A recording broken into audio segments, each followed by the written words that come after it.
Could we be entering the most dangerous phase of the Iran war? Now in week 4, the picture is far more complex than it looked at the start. Iran is weakened, but not collapsing. Its missile program is damaged, but still lethally dangerous. And across the Gulf and the world, anxiety is rising as the Strait of Hormuz becomes the most fragile flashpoint of all. Does it make escalation more likely in the days ahead? And what does the erosion of Iran's power really mean for the regime? I do think that while we haven't seen the immediate result of the leadership decapitation, there does seem to be a high level of resilience in the Iranian system, in that command and control structures have held despite immense military pressure. That is Burcu Özçelik. She covers Middle East security at the Royal United Services Institute, a London-based think tank. The argument has been widely that an aerial campaign alongside a leadership decapitation strategy will not suffice to sufficiently bring about regime change. I think at the same time that leadership matters, and the loss of key figures within the regime does matter and will continue to matter. And yes, it's true that leaders can be replaced.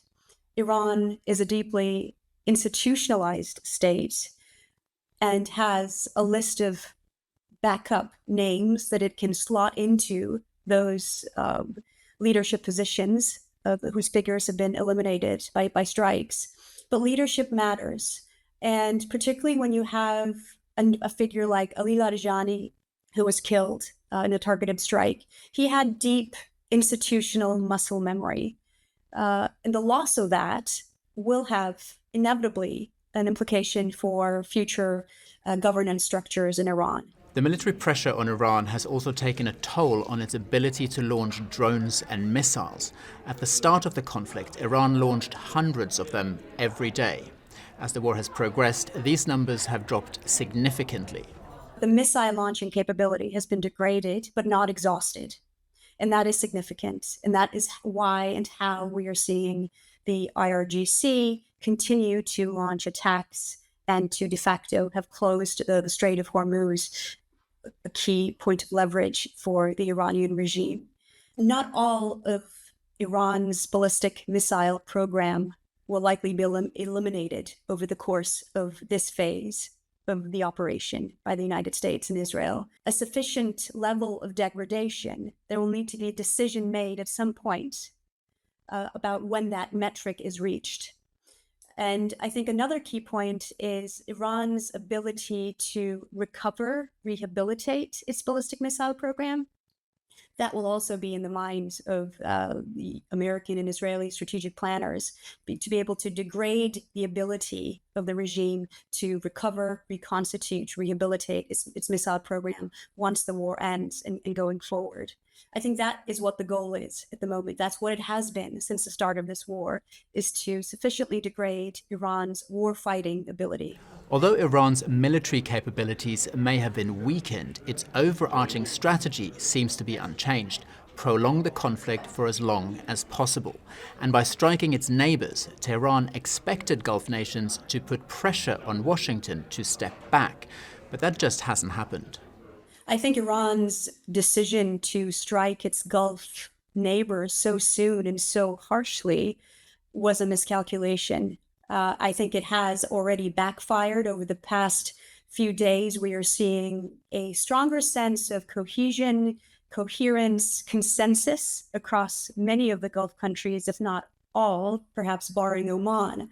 The sense that there is a unified posture against Iran, that enough is enough. And the Gulf countries do not want to continue to be used as pawns in the battle between Iran and the United States and Israel. So there's a real deep-seated sense of anger and resentment, I think, across the Gulf. It might not be uniform. There will be some hedging, of course, and the Gulf, I suspect, will, after the war, take steps to reconsider their security relationship with Iran and with the United States.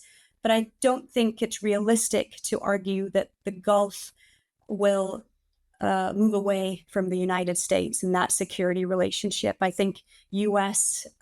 Air defense systems and U.S. support have proven very effective in helping the Gulf intercept those missiles that have been incoming from Iranian territory. And where are we now with the idea of the US and Israel deploying ground forces? There are signs that this is still an option on the table, and the capability to do so will be in place soon. I would say that some of the key indicators to suggest that a special forces operation or targeted raid might still be seen as a viable option from the US perspective is there.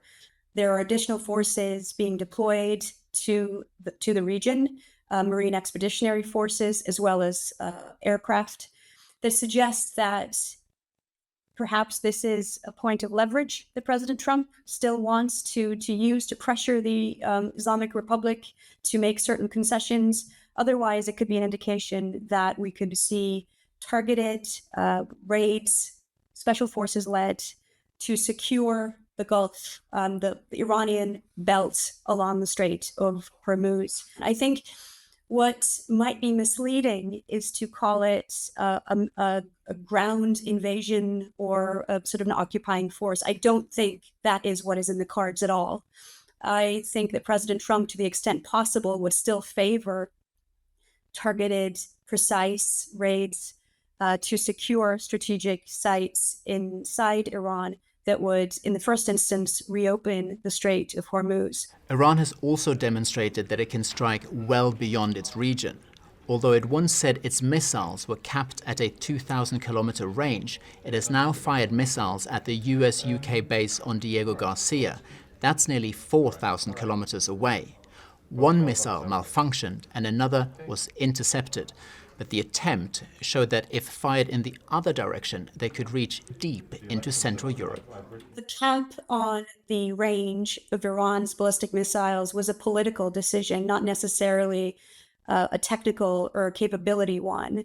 The precision of those ballistic missiles that could reach Diego Garcia and beyond is the question. But it's not a surprise in that the Iranian regime has not been very forthright in explaining its capabilities. There's been issues over intent and capability, certainly.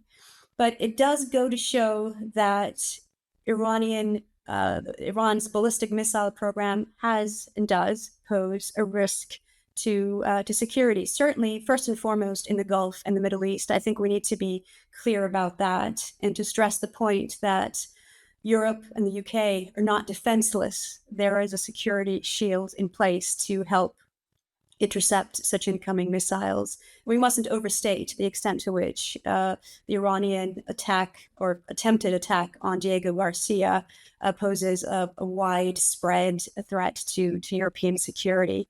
But it's certainly something to watch and to continue to be prepared against that scenario.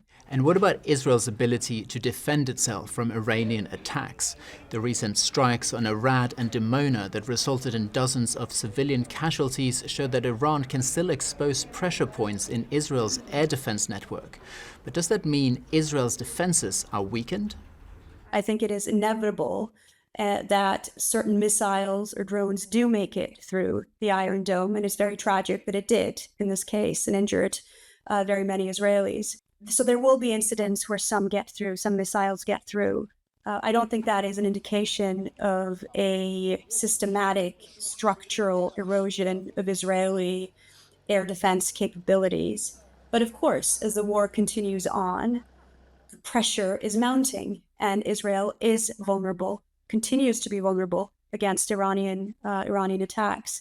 We have seen more recently in this phase of the war, the number of missiles that Iran is launching has reduced relative to the first few days of the war.